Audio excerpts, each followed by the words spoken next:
Hey guys, Nicole here from Team Loungey. So we've just unboxed our Bambino Loungey and we wanted to show you guys the difference between what it looks like when it first comes out of a box compared to when it has a chance to fully expand.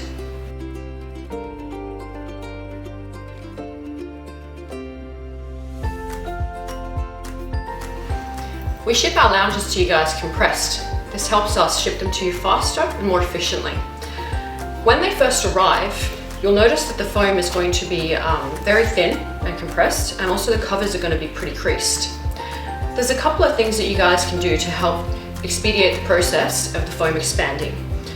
First of all, what you can do is leave the covers partially unzipped when you first unbox your Loungey for a few hours.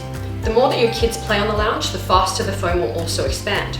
You can also massage the foam in its cover, and this will help in the process as well. Usually it'll take a few hours, but sometimes it can take up to 2 weeks to fully expand. So don't be alarmed if you see this, it's a normal part of the process.